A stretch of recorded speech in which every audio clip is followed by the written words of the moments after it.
जय हिंद दोस्तों, आप सभी का इस छोटी सी फैमिली में स्वागत है। इस छोटी सी फैमिली को बड़ा बनाने के लिए अपने चैनल को शेयर करें, लाइक करें एंड सब्सक्राइब करें। सीटेट मैथ पेपर फर्स्ट है, 2020 का प्रीवियस ईयर पेपर है। प्रीवियस ईयर पेपर है। जितने भी 2020 में आए हुए हैं मैथ का क्वेश्चन सारा हल करवा दे रहा हूँ। 15 क्वेश्चन आते हैं। 15 क्वेश्चन मैंने लिया है। 15 में से 15 आप लोग को सही करना है। ठीक, मैथ पेडागोजी नहीं है, मैथ प्रॉपर मैथ है। चलते हैं पहले क्वेश्चन पे। इसी के साथ पहला क्वेश्चन है, एक विभाजन के प्रश्न में भाजक भागफल का 5 गुना है और शेषफल का 2 गुना है। यदि शेषफल 5 है तो संख्या क्या है हमको बताना है। संख्या मतलब भाज्य संख्या क्या है। ठीक है, तो इसका फार्मूला क्या होता है? भाज्य बराबर क्या होता है? भाजक गुणे भागफल प्लस शेषफल। बस हमको क्या करना है? भाज्य ज्ञात करना है। तो भाजक दिया है, भागफल का 5 गुना है और शेषफल का 2 गुना है। शेषफल कितना दिया है? 5 दिया है और भागफल का 5 गुना और शेषफल का 2 गुना है। तो शेषफल का 2 गुना कितना हो जाएगा? भाजक है भागफल का 5 गुना और शेषफल का 2 गुना। 5 दूनी 10। भागफल कितना हो जाएगा? 2, तभी ना होगा ये 10। यही बोला है, भाजक भागफल का 5 गुना। तो भाजक भागफल का 5 गुना है और शेषफल का कितना है? 2 गुना है। अब गुणा कर देंगे। 10 दूनी 20 प्लस 5 आया कितना? 25। ठीक, तो इसका राइट आंसर क्या हो जाएगा? तो वह संख्या क्या है? 25। तो इसका right answer option A correct हो जाएगा। एक तरीका ए है। दूसरा तरीका क्या है? दूसरा तरीका भी देख लेते हैं। दूसरा तरीका इस टाइप का, ऐसे करके यहाँ पे क्या होता है? भाज्य होता है, हमको यही ज्ञात करना है। यहाँ पे क्या होता है? भाजक होता है। यहाँ पे क्या होता है? भागफल होता है। चाहे यहाँ लिखो चाहे यहाँ लिखो। और यहाँ पे क्या होता है? शेषफल होता है।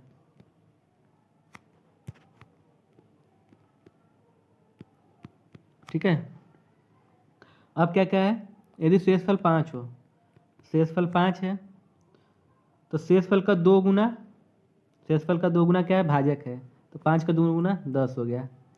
ठीक है, अब भागफल क्या है? भागफल का 5 गुना क्या है? तो यहाँ भागफल हो जाएगा। हमको पता है 10 का 2 हो जाएगा यहाँ पे। 2 10 दूनी 20, 20 का 25। तो भाजक बराबर क्या हो जाए? भाज्य बराबर 25। तो इसका राइट आंसर 25 हो जाएगा। एक ये तरीका है लगाने का। ठीक, चलिए नेक्स्ट क्वेश्चन चलते हैं। क्वेश्चन नंबर 2, 5 क्रमागत संख्याओं का योग 20 है तो प्रथम 3 क्रमागत संख्याओं का योग क्या है बताना है हमको। सबसे पहले हमको पता होना चाहिए क्रमागत संख्या किसे कहते हैं। क्रमागत संख्या मतलब एक संख्या के बाद अगली संख्या। मतलब हम क्या करते हैं कि एक संख्या में +1 करते जाते हैं तो हमको क्रमागत संख्या मिलती जाती है। तो मान लेते हैं हमको पता नहीं है कौन सा क्रमागत संख्या, तो मान लेते हैं वह क्रमागत संख्या क्या है? x। तो पहली क्रमागत संख्या x हो जाएगी, प्लस दूसरी क्रमागत संख्या क्या हो जाएगी? x+1। तीसरी क्या हो जाएगी? x+2। चौथी क्या हो जाएगी? x+3। पांचवी क्या हो जाएगी? x+4। ये 5 क्रमागत संख्याओं का योग कितना दिया है? 20। जोड़ लेते हैं। 1 2 3 4 5। 5x 1 2 1 3 3 6 4 10। 5x प्लस 10 बराबर 20। तो 5x बराबर 10 इधर आएगा तो घट जाएगा, कितना आएगा, बचा 10, काट देंगे तो x का वैल्यू कितना आया 2। अब हम इसी जो 3 क्रमागत पूछा है ना, इतने में हम रख देंगे, हमको 3 मिल जाएगा। x मान आया तो पहला 2 हो जाएगा, दूसरा क्या हो जाएगा 2 प्लस 1 बराबर 3 हो जाएगा।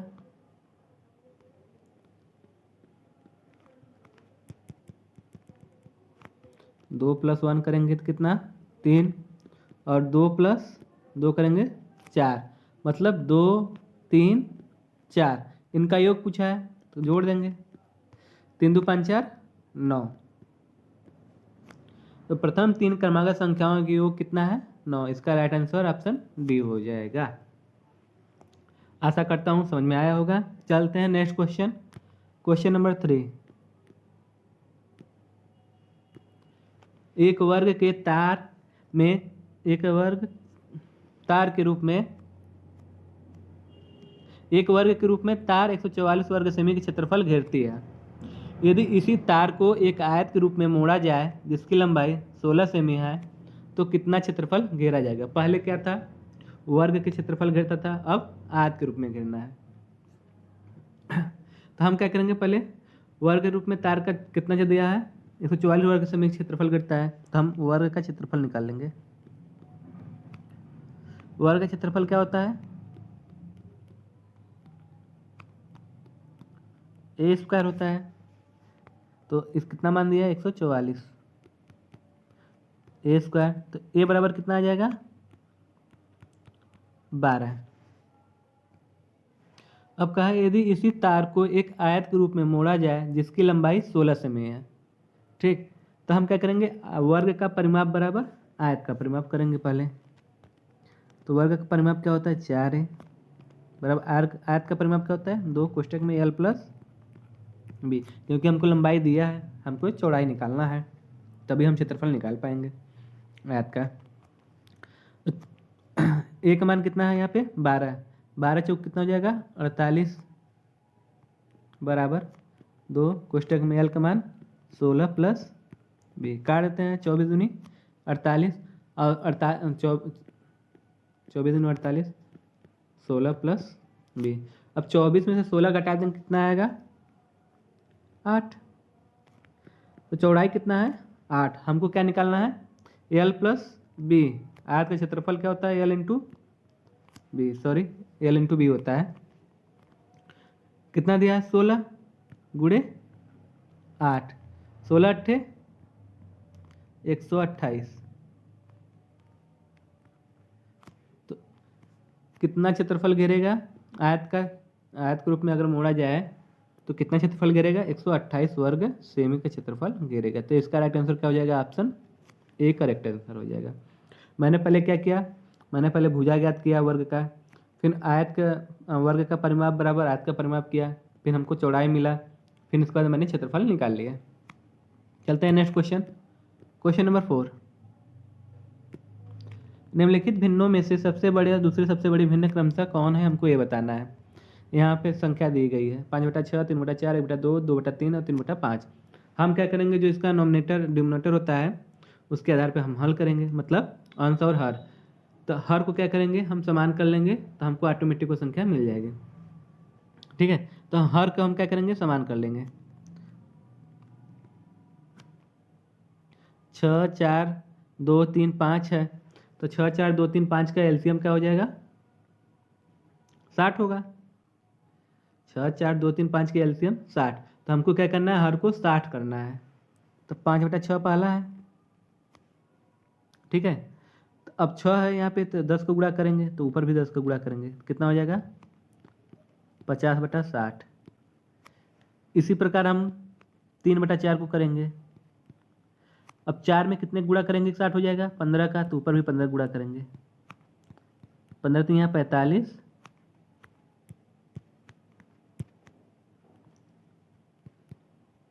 बटा में 60। फिर 1/2 है, इसमें कितने गुणा करेंगे 30 का, ऊपर भी 30 का नीचे भी, 30 बटा कितना हो जाएगा 60। फिर इसके बाद क्या है, 2/3 है। इसमें भी हम क्या करेंगे, 20 का गुणा करेंगे ऊपर और 20 का नीचे। 20 दूनी 40, 20 तियाँ 60। तीसरा क्या है, 3/5। इसमें ऊपर नीचे 12 का गुणा करेंगे। 12 तियाँ 36, 12 पंजे 60। हमको क्या पूछा है, सबसे बड़ी और दूसरी सबसे बड़ी संख्या। तो सबसे बड़ी कौन सी है, 15/60, 50/60, और तीसरा क्या है, 45/60 है। तो पहली सबसे बड़ी क्या हो जाएगी, 5/6, और दूसरी सबसे बड़ी 3/4। 5/6 और 3/4 किस ऑप्शन में है, ऑप्शन सी में है। तो इसका राइट आंसर क्या हो जाएगा, ऑप्शन सी करेक्ट हो जाएगा। ठीक, एक तरीका है। चलते हैं नेक्स्ट क्वेश्चन पे। Question number 5। अस्मिता विद्यालय की गोष्ठी में 8:30 AM से 15 मिनट पहले पहुंची। वह अपने सहकर्मी से आधा घंटा पहले पहुंची, जो कि गोष्ठी के लिए 40 मिनट की देरी से पहुंचा। गोष्ठी का निर्धारित समय क्या था। तो पहले हम क्या करेंगे, देखेंगे अस्मिता का। अस्मिता विद्यालय गोष्ठी में कब पहुंची, 8:30 AM से 15 मिनट पहले पहुंची। 8:30 मतलब 8:30 से 15 मिनट पहले पहुंची, मतलब 8:15 पर अस्मिता पहुंच गई थी गोष्ठी में। वह अपने सहकर्मी से आधा घंटा पहले पहुंची। तो उसका सहकर्मी कब पहुंचा, तो इसके में आधा घंटा जोड़ देंगे तब पता चल जाएगा उसके सहकर्मी का। 8:45 पर उसका सहकर्मी पहुंचा। ठीक, इतने बजे कौन पहुंचे थे, अस्मिता।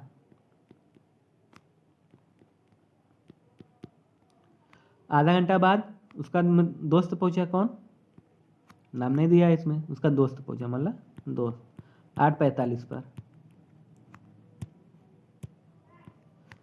अब कह रहा है कि जो कि गोष्ठी के लिए 40 मिनट की देरी से पहुंचा है। तो हमको गोष्ठी के समय बताना था। अब उसका दोस्त गोष्ठी के निर्धारित समय से 40 मिनट लेट पहुंचा है। तो हम क्या करेंगे, 40 मिनट घटा देंगे और 8:45 में से। 8:45 से पहुंचे थे ना, तो 40 मिनट में हम घटाएंगे तो कितना आ जाएगा, 8:05। मतलब गोष्ठी के निर्धारित समय क्या है, 8:05। तो इसका राइट आंसर क्या हो जाएगा, option B, 8:05 AM correct answer हो जाएगा। Next question, question number 6। 1 सेमी इंटू 1 सेमी वाले 48 छोटे वर्गों को कुल कितने प्रकार से व्यवस्थित किया जा सकता है कि पारिणामिक क्षेत्रफल 48 वर्ग सेमी हो। ठीक, मतलब हम क्या करेंगे, 48 का अभाज्य गुणनखंड कर देंगे, हमारा वही आंसर हो जाएगा। तो हम देखते हैं किस प्रकार से कर सकते हैं। पहला, 48 से गुणे 1 नहीं, क्योंकि इनके वर्गों का ठीक है, इनके वर्गों का होना चाहिए। तब देखें, 1 सेमी के 48 छोटे वर्गों को कुल कितने प्रकार से व्यवस्थित किया जा सकता है कि परिणामी क्षेत्रफल 48 वर्ग सेमी हो। तो पहला तुम्हारा क्या हो जाएगा, एक भुजा 48 का होना चाहिए, दूसरा 48 से कम 48। दूसरा क्या हो जाना चाहिए, 24 दूनी 48 होता है। तीसरा 3, 16 3 48। फिर 4, 12 चौक 48। और एक क्या होगा, 8 छंग 48, 6 गुणे 8 हो गया। अच्छा, तो 1 2 3 4 5। तो हम कितने प्रकार से उसको व्यवस्थित कर सकते हैं, 5 प्रकार से। 1 2 3, 1 प्रकार, 2 प्रकार, 3 प्रकार, 4 प्रकार, 5 प्रकार। ठीक है, तो इसका राइट आंसर क्या हो जाएगा, ऑप्शन ए। मतलब 48 छोटे वर्गों को हम कितने प्रकार व्यवस्थित कर सकते हैं, 5 प्रकार से व्यवस्थित कर सकते हैं, जिसका परिणामी क्षेत्रफल क्या होगा, 48 वर्ग सेमी होगा। मतलब 48 का 1 में हम गुणा कर देंगे, जैसे 48 सेमी ये भी है, 1 सेमी ये भी है, तो 48 से कम 48। ऐसे 24 2 सेमी और 24 सेमी कितना हो जाएगा, 24 दूनी 48, सबका 48 ही आएगा। ठीक, इसलिए इसका राइट आंसर किस प्रकार से व्यवस्थित कर सकते हैं, 5 प्रकार से। ऑप्शन ए करेक्ट आंसर हो जाएगा। चलते हैं क्वेश्चन नंबर 7 पे। विद्यालय की सभा में एक कक्षा के विद्यार्थी एक पंक्ति में खड़े हैं। दोनों सिरे से रूही का 19वां स्थान है। उस कक्षा में कितने छात्र उपस्थित हैं। मान लीजिए क्या है, पंक्ति है, ठीक, ऊपर से भी 19वां स्थान रूही का है और नीचे से भी 19वां स्थान रूही का है। तो हमको बताना है कि टोटल कितने छात्र हैं। तो इसका फार्मूला होता है टोटल छात्र बराबर स्टूडेंट बराबर, ठीक, चाहे लेफ्ट राइट करो चाहे अप एंड डाउन वाला। तो यहाँ पर लेफ्ट राइट मान लो करके कर रहे हैं, लेफ्ट प्लस राइट -1, ठीक। लेफ्ट से भी क्या था, दोनों सिरों से ना, तो दोनों सिरों से क्या था 19 19, तो 19 प्लस 19 -1, 19 दूनी 38 -1 आया कितना 37। तो विद्यार्थियों की कुल संख्या कितनी थी 37। तो इसका राइट आंसर क्या हो जाएगा ऑप्शन डी, ठीक। नहीं तो ऐसे जोड़ कर भी कर सकते हैं, जाहिर सी बात है, अगर हम किसी कक्षा में हमारे ऊपर से भी 19वां स्थान है नीचे से भी 19वां स्थान है, तो हमारा क्या हो रहा है 38, 38 में से एक दो बार मेरा काउंट हो रहा है, तो उसमें हम एक माइनस कर दिए हैं, तो कितना 37, ठीक। तो इसका राइट आंसर क्या हो जाएगा ऑप्शन डी। क्वेश्चन नंबर 8, एक संख्या 100 के आधे से अधिक है, आधे से अधिक मतलब 50 के ऊपर रहना चाहिए, यह 6 दहाई से अधिक और 8 दहाई से कम। अब ये भी बता दिया है कि 6 दहाई और 8 दहाई के बीच में होना चाहिए, मतलब 60 और 80 के बीच में होना चाहिए। इसके अंकों का योग 9 होना चाहिए। देखते हैं किसमें, सारे में 9 है। दहाई का अंक इकाई के अंक का दोगुना है, तो इकाई का अंक किसमें दोगुना है, ऑप्शन डी में दोगुना है। तो इसका राइट आंसर क्या जाएगा ऑप्शन डी, ठीक। बिना देखे बस खाली पढ़कर ऑप्शन के थ्रू क्वेश्चन सॉल्व हो गया। चलते हैं नेक्स्ट क्वेश्चन पे। क्वेश्चन नंबर 9, विभिन्न स्टेशनरी वस्तुएं की दरें नीचे दी गई हैं। मतलब ये क्या है, जितने भी वस्तुएं हैं उनका दाम दिया गया है, अब हमको क्वेश्चन पढ़कर उसके आंसर देना है। जैसे क्रेयॉन का एक पैकेट 15 रुपये 50 पैसा, पेंसिलों का एक पैकेट 14 रुपया, स्केच पेन का एक पैकेट 22.5 रुपया, एक कैंची 17 रुपया में, एक रबड़ 2 रुपये में, चमकीले कागज़ की एक परत सेट 2.5 रुपया में, सजावटी स्टिकर का एक पैक 5 रुपया में, ठीक है। अब देखते हैं क्या क्या दिया है इसमें। सोहेल ने एक पैकेट क्रेयॉन, 2 पैकेट पेंसिल, एक पैकेट स्केच पेन, एक कैंची, चमकीले कागज 5 सीटें और एक पैकेट सजावटी स्टिकर खरीदे। उसको कितना भुगतान करना होगा, तो कर लेते हैं। सोहेल ने एक पैकेट क्रेयॉन, तो क्रेयॉन का कितना हो जाएगा 15 रुपये 50 पैसा,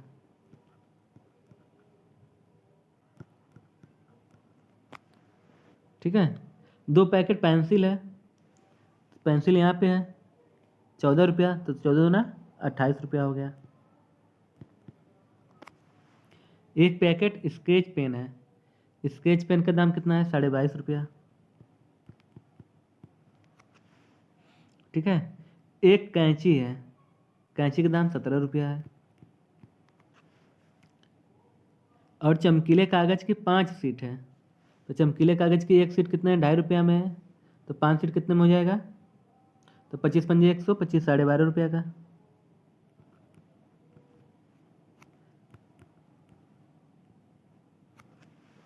ठीक। 2 5 का होगा, 4 10 का होगा, फिर एक और 2.5 रुपया जोड़ दो, 12.5 का हो गया।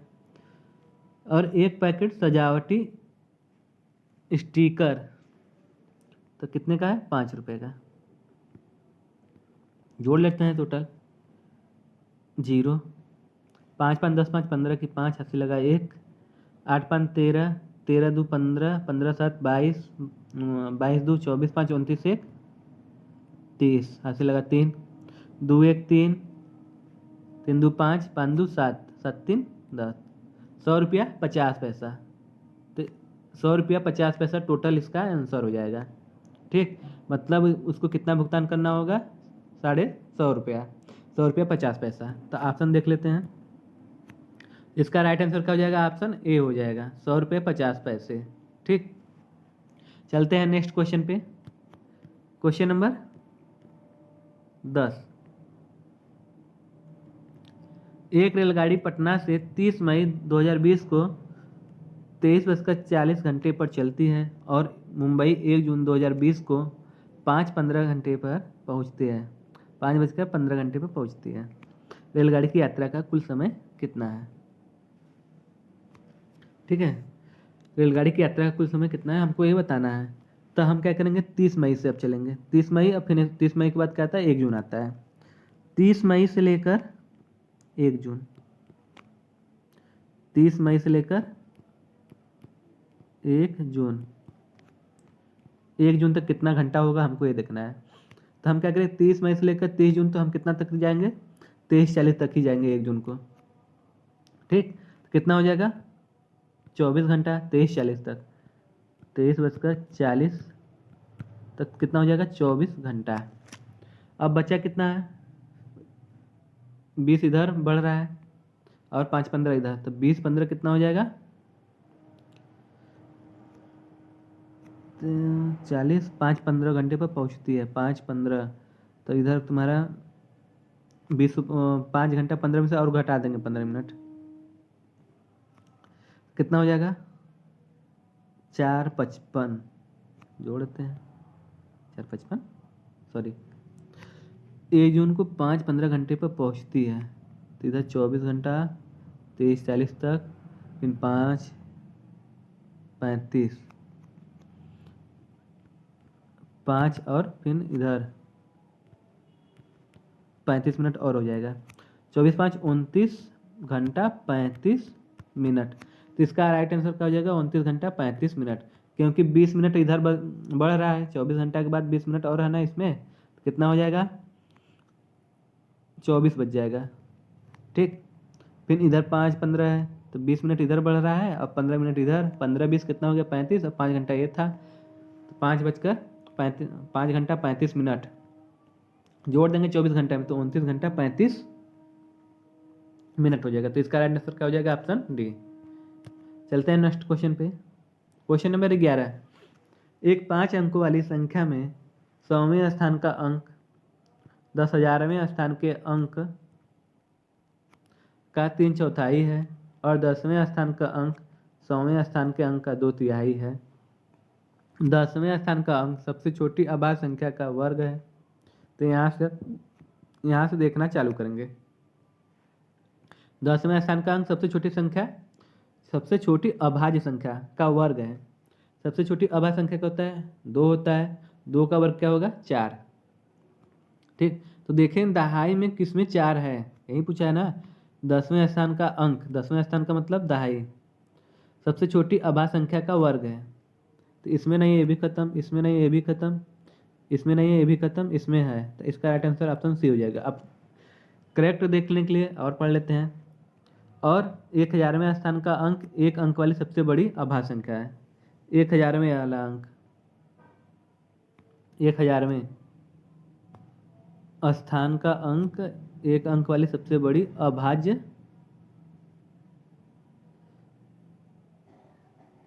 संख्या, सबसे बड़ी अभाज्य संख्या है।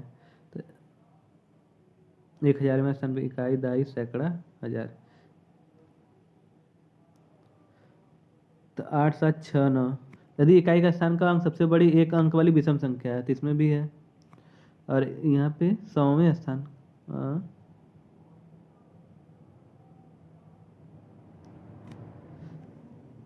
हाँ, 1 अंक वाली सबसे बड़ी अभाज्य संख्या, अभाज्य संख्या पूछा है ना, तो यहाँ पे 7 है। ठीक है, तो इसका राइट आंसर क्या हो जाएगा, 7। ठीक, और इकाई अंक क्या है, सबसे बड़ी विषम संख्या 9, तो ये क्या करता है, संतुष्टि कर देता है। तो वह संख्या कौन सी हो जाएगी, 87,649, ऑप्शन सी राइट आंसर हो जाएगा। ये बहुत सिंपल होता है, देखने में बहुत बड़ा होता है, लेकिन बस खाली क्या करना होता है, इकाई दहाई से शुरू करिए, बस आराम से क्वेश्चन सॉल्व। क्वेश्चन नंबर 11, 12 चलते हैं आप। क्वेश्चन नंबर 12 के देखिए क्या कहता है, 17,863 पाने के लिए 8,008, 8,088 और 8,808 के योग में से क्या घटाना होगा। तो योग में से क्या घटाना होगा कि हमको मिल जाए संख्या। तो हम क्या करेंगे, तीनों संख्या को पहले जोड़ देते हैं। 8,008 प्लस 8,088 फिर 8,808, तीनों को हम क्या करते हैं, जोड़ देते हैं। 8 और 16, 8, 24, फिर 8, 8 2 10, ठीक है, फिर 8 एक 9 हो जाएगा, 8 त्रिक 24, कितना आया 24,904। अब इसके योग में से क्या क्या घटाना है कि इतना मिल जाए, तो एक्स घटा देते हैं तो हमको क्या मिल जाएगा 17,863। तो इसी को हम डायरेक्ट इसमें से माइनस कर दें, हमको एक्स की वैल्यू मिल जाएगी। ये तो हम तरीका बताए हैं। और वैसे डायरेक्ट करने के लिए हम क्या करते हैं, 17,863 को घटाएंगे, 4 में से 3 गया 1, 10 में 6 गया 4, 8 में से 8 गया 0, 14 में 7 गया 7, कितना आएगा 7,041। तो एक्स बराबर कितना हो जाएगा 7,041, मतलब वह संख्या क्या है 7,041। हाँ, इसका राइट आंसर क्या हो जाएगा, ऑप्शन ए करेक्ट हो जाएगा। चलते हैं next question, question number 13। 16 litre धारिता वाली एक बाल्टी पूर्ण रूप से पानी से भरी हुई है। बाल्टी के इस पानी को छोटे छोटे बर्तनों में भरा जाना है। बाल्टी में भरे समस्त पानी को एक मग द्वारा 50 बार पूर्णतः भरकर छोटे छोटे बर्तनों में स्थानांतरित किया जाता है। मग की धारिता क्या होगी, धारिता क्या होगी। अब 16 लीटर धारिता वाली एक बाल्टी पूर्ण से भरी हुई है, तो 16 लीटर को हम क्या करेंगे एम एल में चेंज करेंगे। तो 1 ml बराबर कितना होता है, 1 लीटर बराबर कितना होता है 1000 ml। तो 16 लीटर बराबर कितना हो जाएगा 16,000। अब इसी 16,000 को 50 मग द्वारा 50 बार पूर्णतः छोटे छोटे बर्तनों में स्नानांतरित करता है, 50 से हम भाग दे देंगे तो हमको मग की धारिता मिल जाएगी। 0 0 गया, 5 3 15, 1 5 दूनी 10, 0 आया कितना 320 ml। मतलब एक मग में कितना पानी हटेगा 320 ml। ठीक, तो इसका राइट आंसर क्या हो जाएगा ऑप्शन बी। Question number 14। एक टैक्सी का मीटर पहले 2 किलोमीटर की यात्रा के लिए 50 का भाड़ा दिखाता है और उसके बाद प्रति किलोमीटर की यात्रा के लिए 16 का भाड़ा दिखाता है। मंजू ने अपने घर से रेलवे स्टेशन तक की यात्रा के लिए 258 का किराया दिया। उसके घर से रेलवे स्टेशन की दूरी कितनी है, हमको ये बताना है। तब यहाँ पे कितना है, पहले 2 किलोमीटर की यात्रा के लिए 50 रुपये भाड़ा दिखाता है। हम क्या करेंगे 50 माइनस कर देंगे।